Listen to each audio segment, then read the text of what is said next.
And here we go. Okay. Well, aloha from Empire and El Dorado Polo in the desert. My name's Patrick Brett, and I'm here because I've been playing polo a long, long time, and I've always considered polo to be a gentleman's game and a ladies' game. And actually, the reality contradicts that supposition. So, what we've done is we've created something called 29 Commandments. Not necessarily a blue book, but ideas on how we can better communicate. We're going to have a series of roundtable discussions for the PTF, and that's why we're here today. I'd like to introduce some players here.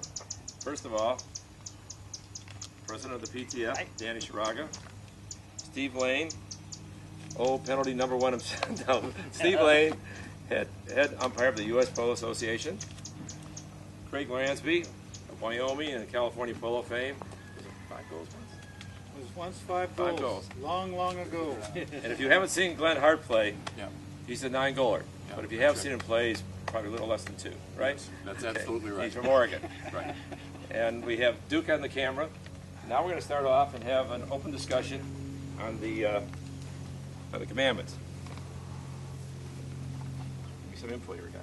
It's pretty well laid out, Patrick. Okay. Like number 1 is a game, and number 2 I think is the most important. Okay. Why don't you read number 1 so our TV audience will know? Number 1 is it is a game. Being a pro is a tough road. Keep the game in the proper perspective. Family and work need to be respected. Any comments on that, or we got concurrence? I concur. Yeah, I mean, How about this is well thought out. You know, we basically have not much to argue about with all of these things. There's a few things in here. Well, we're here for 10-ups too. Why don't you read number 2, Glenn? Okay. I may have to get some assistance to do that properly, so I will. And I tell you what, Learn to ride, be a horseman, never too late. Polo players as a whole do not ride well. Use your legs and rear end to control the horse. The reins are not the only apparatus. The secret of riding is DWYA. Olympic equestrian trainers force control of the horse by riding bareback without reins in an arena while using your okoli to divide, stop, and turn your horse. Coley's Hawaiian for your bottom side. Number 3, Craig. Let's talk. Does anybody like? yeah. Let's talk about number 2 a little. Well, I think nowadays you have a lot of beginning players who learn to ride, and even some intermediate players that are fairly good polo players, but they are not horsemen. Yes. How many polo players can post? And you know, when I was learning with the Olympic instructor during my 20s, they had us riding around an arena with the reins tied, bareback, and controlling the horse all strictly with our okoli, as we'd say in Hawaii. Just like that. Yeah. And if you notice, when you're approaching the ball, the biggest thing with hitting is to get to set this position up early. And if you're using your bottom to drive that horse, you can put it right up there perfectly. Not only can you put the horse there, but it locks you in, so you're securing your seat. And I find I get people who come through all the time that are just learning the sport, and you tell them, especially when they first started, they need to work on their riding. And I can't tell you how many times players have said to me that oh, I don't have to worry, I know how to ride a horse. And I got a guy I'm working with right now, as a matter of fact, that I said this 2-3 years ago, and now 3 years later, he's ready to start listening, and he figured out that's going to be the key to learning to ride. Because if you have a secure seat, then the rest of the game's easy. Kathy Lindfoot was teaching players here that were 4 and 5, 6-go handicaps. She was teaching them just riding, because they reached the point as a pro. They knew it. They knew they had to be. It seems reasonable knowing how to ride a horse well would help with the game. one thing that I've always done with so many players and young players is take their stirrups away, because most of them do not know where their seat is. Right. And that's the easiest way to do it, bareback or Later on the saddle. Yeah. And you know, when I meant they're not horsemen, I meant on foot too. They don't know anything about feeding, loading a horse in the trailer. I mean, And that's number 3, Steve. Read number 3. any worthwhile endeavor should dictate at least a passing knowledge in the sport and all relative disciplines: vetting, purchasing a horse, tack, grooming, exercise, diet, tactic, etc. And every one of these is covered in the videos and the training we've been working on since the 1980s. Yeah. And you know, when you go in the military, you might have a job as a truck driver, especially in the Marine Corps. You might have a job as a truck driver or a logistics guy, but you know every weapon, every job, every man in that unit. You know how to take it apart. You know everything. And it seems to me a competent polo player should know much more than just how to hit the ball. Agreed. It's funny in relationship to that. Attacking the horse as an example is I was working with a bunch of instructors, and they said, oh, for adults you got to have the horses tack. And, you know, for kids maybe it's okay to teach them to tack. And I just had a fit over that, and then I actually had a summer of adults, and I was making them tack their horses. Amen. For an hour lesson, it was taking them an hour to tack their horses, even after a summer of lessons. So I talked to another friend of mine. He says, what you got to do is spend the first lesson. All you do is tack and untack and tack and untack the horse. Then they'll remember. Like the military would do it. Yeah. I got to go to the park for my first lesson in the fall of '75. The lady had the horse all ready for me. But having come, I said, no, we got to start. That's not going to work. I said, take all that stuff off. I have to do it on my own because that's the way it should be. And when I groomed several times, not many times, a half a dozen times, I groomed for myself and 6 horses. I had to start 4 hours early. Yeah. I wasn't good at it, but at least they knew how to do it. Wiki was 3 goals when he came here from Pakistan. Uh-huh. He did not know how to tackle. Only a lot of Oh, sorts. yeah. I've run into that a lot. They have servants. And Podger, I think, was even higher.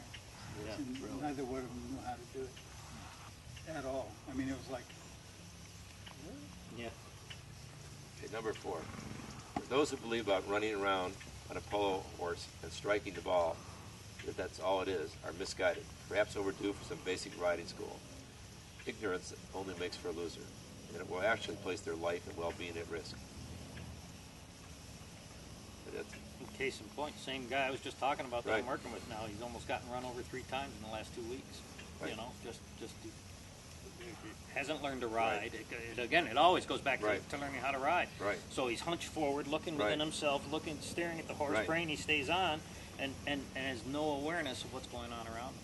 Glenn, would you read number 5, please? Remember the personally character traits you display during the passion of the game may represent your real character in distress. Much is revealed. And the quote? The quote Patrick. I believe the way a person behaves in a game under pressure is the real person. Ruben Gracida, 7-goaler, SBA, Santa Barbara, 1989. We all know some extraordinary gentlemen, always successful. These same gentlemen, we're not going to give their names out here, we all know them. When they get on a horse and they're under stress, they change dramatically. Yeah, and I think some of it is theatrics to get a work out of the crowd, and I've never quite understood the reason for theatrics, but there's a bunch of them nowadays in polo. I know a lot of them come from that South America. Yeah, I wasn't going to say Caramba. that, but I can't disagree with you. It's okay, but we Americans do our share. Yeah, we do. We have Hollywood. Okay, number 6. Because a player is guilty of crossing the line. Oh, this is one of my favorites recently. Guilty of crossing the line doesn't mean they should be run down or injured. Comments? I can comment on that. You know, nowadays we're teaching crossing the line is not a foul. A violation of the right-of-way or getting in somebody's right-of-way is a foul, and there again I agree with your Right. second part of this. We have to avoid collisions at all times, even when we're correct, and that a person should not be run down at any time, even though they're fouling. That's a clear chance to avoid an accident. There are places where guys in the right-of-way, the line, and recently there's one where a really fine gentleman was encouraged by his pro. It's your line, do it. He took the guy down and injured the horse and the man.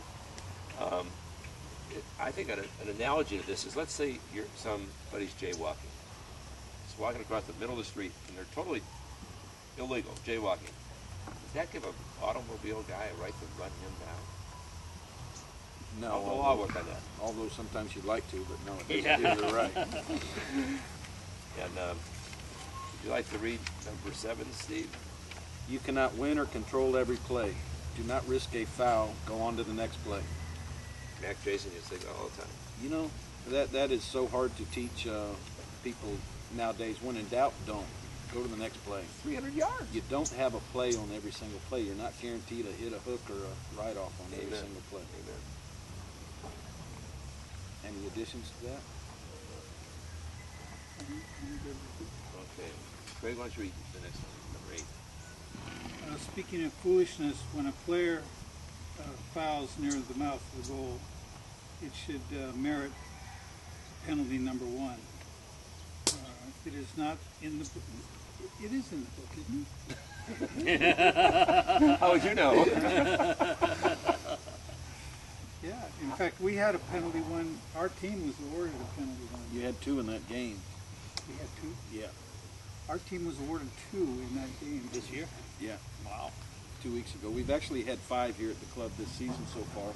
And of course, dangerous and deliberate are not in the rule anymore for penalty ones, with the USBA thinking that there should be more penalty ones called.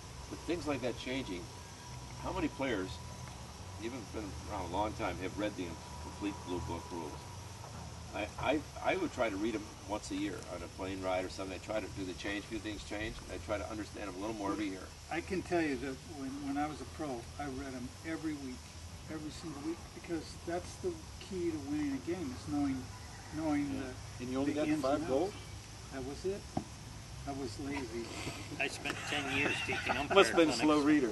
And, Oh, yeah. if I didn't read, when I flew to a clinic, I did better teaching the clinic than when I drove to it, because I read the rule book on the plane, and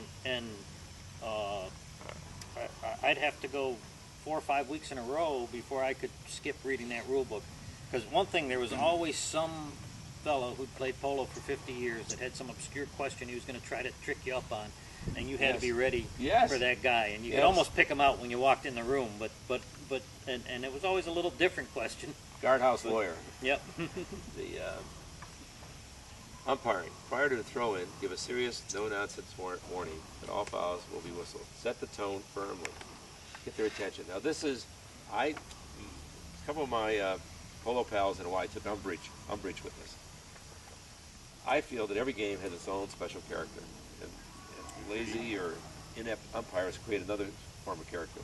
And I know when you arrive in the military or you arrive in a business situation, if early somebody sets the standard, that's the tone the whole time. If you arrive in the military, the first few hours, first few days, it's just amazing what they do to you, and they have a very easy time with you after that. When I arrive in the polo field, when I was umpiring, I would, even though a lot of these fellows were my friends, I'd change my complete composure. I got up for a few seconds. I said, listen, you cannot win every play. Be prepared to go on to the next play. Let it go. Don't do something foolish. I'm here. I'm going to blow every single foul. Look at me. And I make that point to all 8 players. And then I blow the ball in, and I look early to try to get something that was valid to set the tone. And I found if I did that, that game was really easy. I got them all believing. Yeah, there's truth in that. Steve controls the game from the time he doesn't even have to make a speech. Well, he's also got the crown. He's the head guy, head umpire of the USBA. But not as your friends. They're expecting you to be relaxed, and a couple arching, various people just don't expect to have a lot of whistles. Yeah, well, we feel if you control the game, then you don't have to control the players. The players fall in or follow suit, That's so, right. so to speak. But yeah, setting the tone early is. I think this, all the things we've read so far, I find the most beneficial. I'm playing an amateur league polo here at El Dorado, and it's really a mix. There's some guys been playing as long as I have, and wonder if they shouldn't even be on a horse like they ask me when I'm out there. But so many rookies are in the game, and I don't believe, I'm not criticizing umpiring here, Right. but it is overlooked most of the time. There isn't the tone set, and regardless of whether I call a foul or not, we're going to enforce it, and it really would set the tone as we get into a game.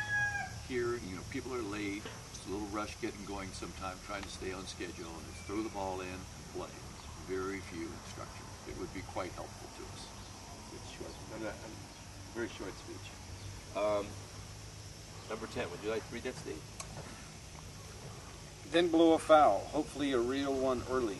Let all present know of your presence. Then the profile of the game will be smooth. Each game has a different character, a flavor, tone set by the umpire early and firmly makes the officiating job easy when set early. Make it rock hard. I assume you might have a little different style in that being a professional umpire. Not really. Before the game starts, you know, it's hello, how's the wife, how's the kids, how's the family. After the first bowl in, there is no casual conversation anymore. And if you set the tone early by your whistle, then the players fall in. And, you know, if we set the tone early, we can always let more line out. But if we're in the third or fourth chucker and we've been lax in the first two, you can't reel it in. It's like trying to reel That's in right. a 20-pound fish on 5-pound test line. Good example. Well So, said. got to set it early. I found when I went out to meet a serious game, and there was a friend of mine who was umpire, born out like me, I'd go right to him and chat him up. How's the family? Everything else. I want to let him remember him that I'm his pal. Yeah, That's wrong. yeah. And he should say, listen, Mr. Brent, I'm here to umpire. See me later. Well, and nowadays, we tell our pro umpires no discussion in between chuckers, and some players are masters of getting off the field and being the first one back. And perception is reality until proven otherwise, but if your opponent is out there talking with the two umpires, then they might be talking about the weather. But Especially it as a looks hot- like he's working them for the game. If So, Yeah, a that's respected high-go pro, and he's out there talking to the umpire, he's out there tutoring them, yes, and they're taking it that way. they're planting the seed for the next Yeah, play. they're tutoring him. Yeah. And he should just avoid that. Yep, we've had our discussion. Thank you. Amen. Amen. Okay, number 11. This is one I remember Corky used to talk about this all the time. You want to read that, Greg? Number 11. Pace your horse, pace yourself. One cannot run full power for an entire chucker. I say pace your horse, know when to change your horse, and you're right about the other things. You just have to learn all those, you know, the ins and outs of muscles and blood. Is this relating to a player or an umpire? It's related to a player. You know, if some of these players run their horse at a full gallop the whole chucker, you can't really do that. Just like any sport, like in the NFL, you have to pace yourself. You know, so many times you can really let that horse go and bring him back and let him get his wind and things like that. You have to know your horse, like Greg says. Of course, nowadays in the high goal, they change every 2 minutes, so Yes. it's really Right. changed the style of play. But the average polo player Right. has really got to learn to balance them. And a little bit of beauty of the game's been lost because there was so much to the strategy of knowing when to use your horses and when not to, and then to be able to beat the other team that way. It's almost too bad they allow so much substitution. Memo discusses every player and every horse and how he has a team meeting on how their inventory of horses are going to work. Well, yeah, and actually, you know, and when I asked player or umpire for this, because an umpire, this could fit into an Right. umpire's realm here, but Memo, when he did the 40 goal down in Palm Beach, he expressed that the umpires are in on every single play. The players are not. So when we relate to umpire, horse has to do 3 chuckers compared to a player's 1. So Say that again, umpire. the umpire is in on every single play. The players are not. I'll say. That's right. You know what? Yeah, and that goes back. Why couldn't you see that? Yeah. You know, well, I've just saw 100, and now you're complaining about. Yeah. Yeah. I tell people when they complain when I umpired that I'd say, listen, I'll talk to you after the game, preferably tomorrow. I'll talk to you tomorrow. If you're still upset, I'll write an official memo to the Polo Association. Never saw him again. Yeah, that's right. It's the hothead for the moment. You want to avoid that hothead for the moment. Right, exactly, and that's the way to That's do why I it. said, is to- we had a day to And chat that's, about foul, yeah, number 12. Yeah, Yeah. number 12 is very appropriate. How about reading 13 for us, Danny? Safety. Forget the fans and the glamorous photographs. Wear all safety gear, lightweight, i.e. elbow pads, lose no movement, and you can minimize your injuries. I was just telling the guys before we started filming that last week where I was at the club I'm playing at this winter, we had 2 elbows hit in the same Blow day. up. One hit a 3-goal pro right on the point of the elbow, and he has not hit a ball since. This was a week and a half ago. And then another fella who was a beginner player playing with us, he ran out and put his elbow pads on, and then he took one right on the elbow after he put his pad on, and that protected him. So You can buy children's knee pads that are plain colored, like white or beige, and you don't really feel they're on you. And, Yeah. And Joe Baker was out of polo for a long time because of a mallet hitting, exploding his elbow. yeah, The safety gear. It's like gone when it's bring 30 years of polo out. I've had 7 friends. These are not worldwide numbers. During my 30 years of heavy polo, 7 polo friends were killed on the polo field. 4 who lost one eye. Many of you fellows probably know some of these people. 2 were paralyzed from the neck down. As 2 has also had partial brain damage. It's just my own personal statistics. Bob McGregor used to say, and why, it's not if you get hurt at polo, it's when. Safety's important. Face guards, I'm going to handle this part. Face guards. In fact, I tried to set this up with Craig many times, but I always encourage you to wear face guards. I didn't wear them initially, but a friend of mine, lost an eye. Then I went to face guards. I like the vertical ones better. It's individual. They never bothered me at all. However, I used to go around the clubs where I played, and I'd work out a deal where the club would have a rule that only handsome guys could wear face guards. And then I would offer to get people like Craig and others a waiver. It's supposed to be a feeling. Thank you. And it worked.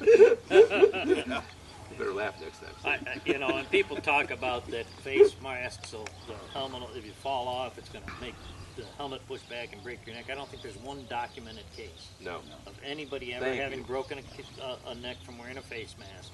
And thank God we finally, at least for the youth polo, Right. in junior polo and intercollegiate and interscholastic polo, the kids at least have to wear either eyewear or a face mask, and preferably both. But we finally got a USPA rule, and it's too Eyewear's bad they be- can't get that through for everybody. Eyewear has become more pervasive. That's Yeah. That's probably the big thing is the eyes. Yeah. Number 16. Would you read that? Danny? 16. Go to the PTF video library and add it to your iPhone, iPod, etc. for airplane time. Auto time be ahead of the ignorant rascals who believe money is all it takes to be a polo player. Knowledge is power. And the ones I'd emphasize are your training videos, of course, and then as old as the Blue Book videos are, they were made in the mid-'80s. Steve and Bob Sturzbeck and I sat down 2 years ago, I think, and we went through the whole tape, and there's actually only 4 major rules we found that have changed So you can, since that tape was made. So you it's can do still it. I remember those. Those were well done. yeah, Finance. It was Carlton Finance now. Carlton Beal financed it. And, Those were well done. and they're And that's- available free from the PTF office. Anybody can have a copy of them. We even put them on DVDs now for people. We haven't figured out how to chapter them yet, so We you need them got on YouTube. So If you want, well, the USPA I believe is working on a program to I think it's put going it. to come up. there's 2 ways of doing it: YouTube or on our own USPA website, where they go and it's like a YouTube, and they get any chapter they want. Yeah, but what the USPA wants to do, I think, is to create some new video and to put so it's more modernized Right, and right. it is caught up with the rules. Right. But until that happens, these tapes are Right. a good way to get a good basic I understanding. forgot of the about the game. Blue Book video. Yeah. That was really well done. Yeah, that was done in 92, 93. Right. The one now, the current one. Oh, it was that recent? I thought it was in the 80s.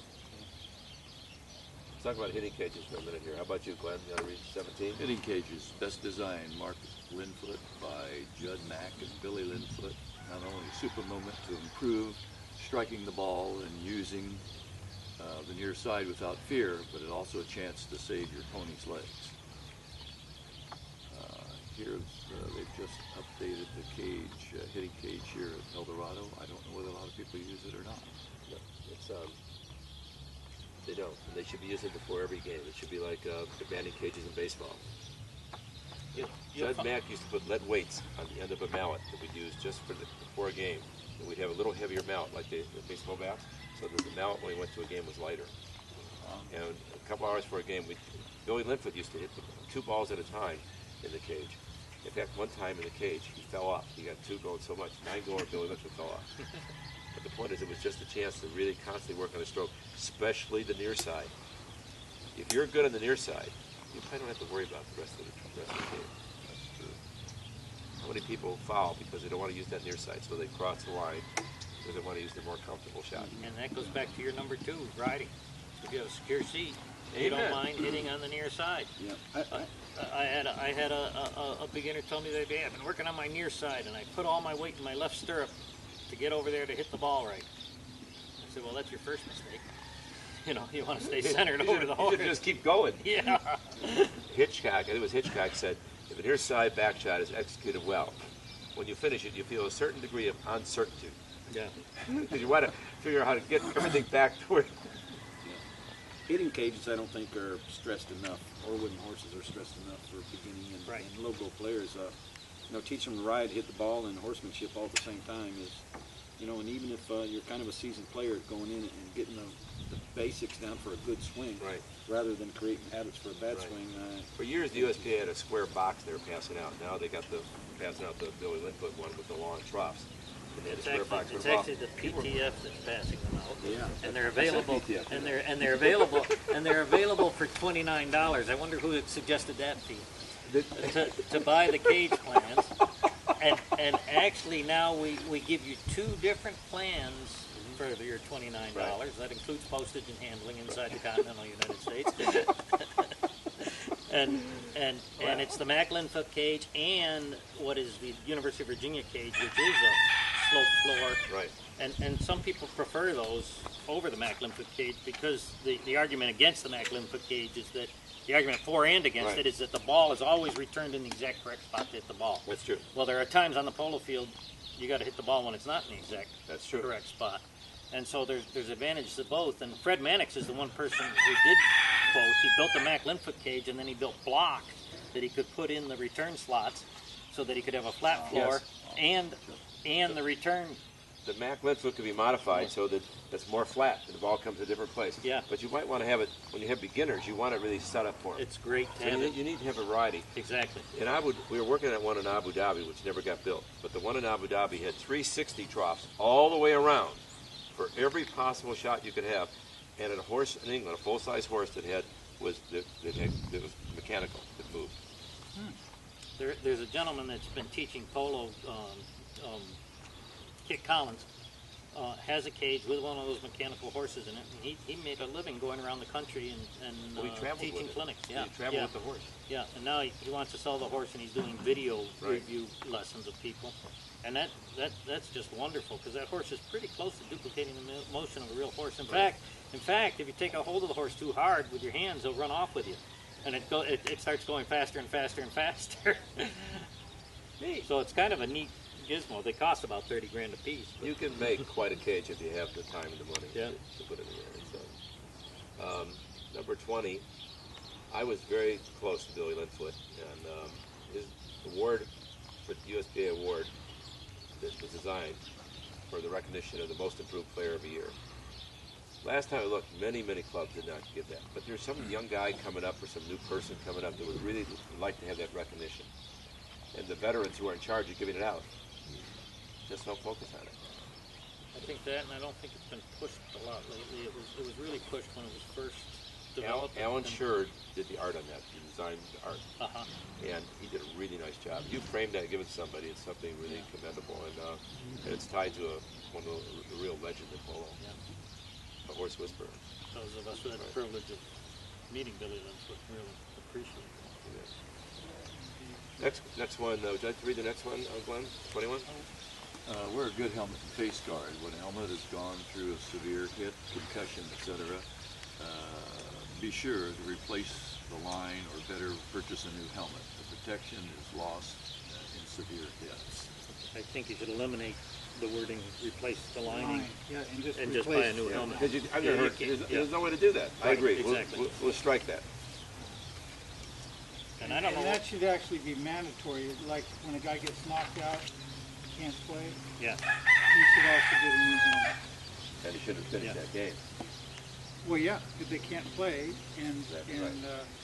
and the helmet should be replaced.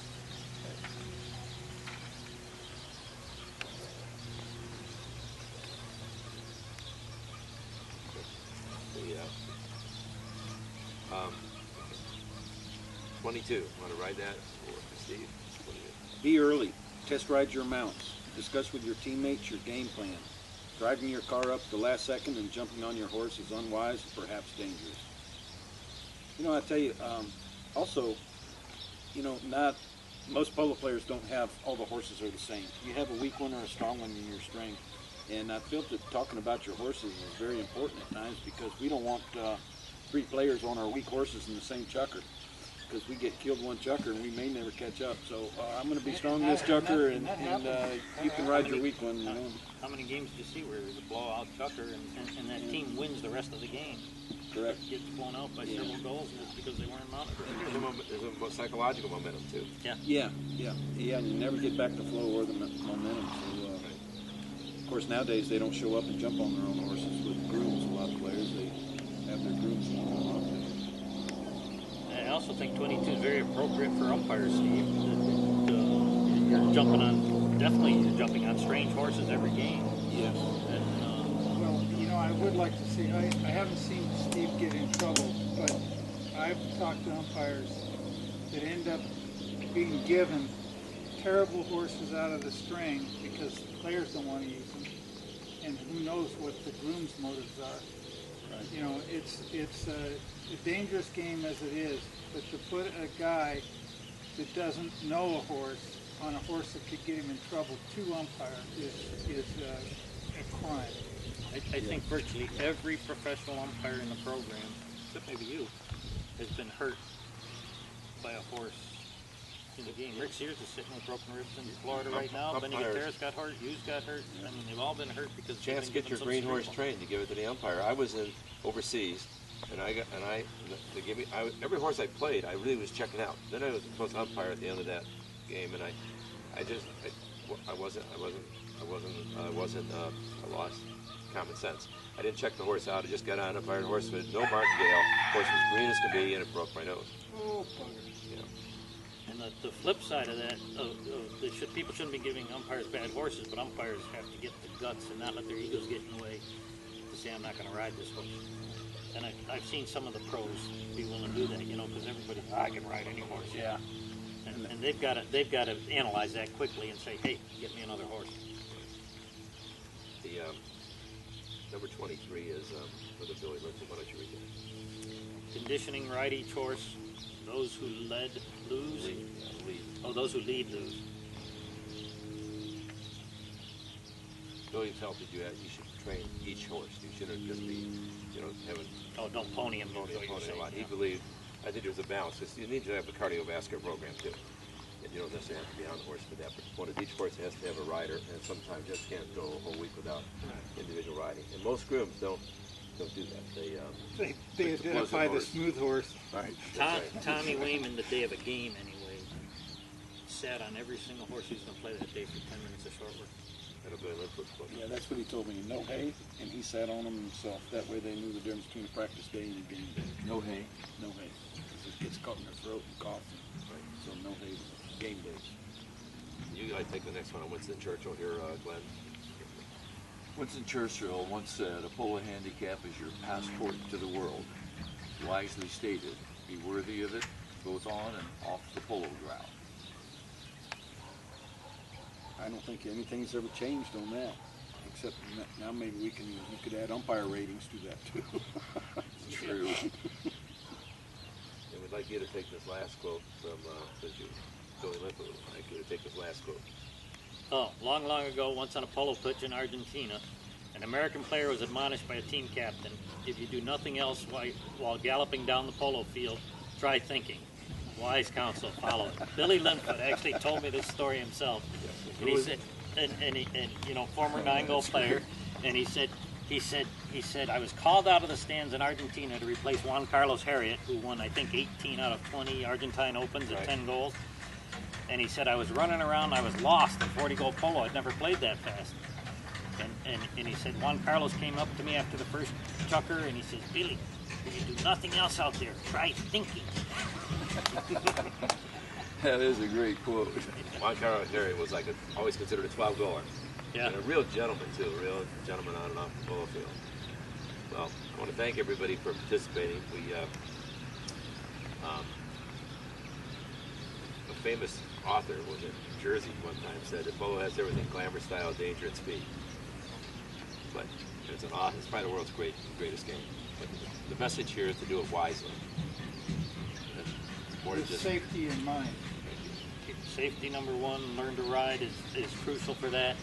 Then learn the tactics and the strategy of the game, and all the rest. All that comes easy if you get the first two.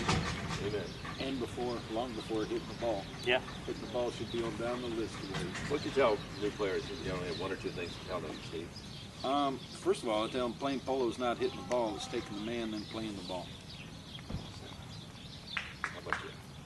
You know, when I was real young, the old guard, they always told me that they would never let a beginner play with the head on a stick because he'd learn how to hook. And you know, if a guy would just go ahead and try it for a chucker, I mean, you end up at a time when you lose your head and you have to hook anyway. But Or you ride off. realize You have to how ride off. how valuable you become to your team if you don't have to think about hitting that ball. When I was at Cornell to get us to take a man one night, our coaches decided to take our mallets away. Oh yeah, there you go. They only did that one night because they were too bruised from getting hit. But it sure got the message across. And nowadays, you look, and a lot of teams are built around just taking somebody out and letting the one guy come through. Yeah. And they've been termed or coined by other professional players as headhunters or crashers. Right. You know, they're mounted, they're 3 and 4 and 5 goal players, they're mounted very well by some of the high goal players, and that's all they do is headhunt. For several years, Corky Lynn would have me, and I was really a lot of this would have me. I always took the number 3, the captain of the opposing team, and I was non-stop marking him. I was supposed to be hitting the ball at all. I had good horses, and I was just non-stop supposed to be marking that guy. I'd enjoy that game, but we won. Right. Not fun to be with Mike Conan all day. Yeah. So how about you, Glenn? Well, Pat, thanks to you for putting this list together. It's helpful for me. I've been an amateur all my life in polo, and I'm still learning in polo. And a quote, you used several good quotes today, but a quote that's always stuck with me, and that is, "The chance favors a prepared mind." Chance favors a prepared mind. You've got them right here. These are things that we know we're going to be far better prepared when we go on the polo field. Well said. Okay. From El Dorado Empire, aloha, and thank you, everybody.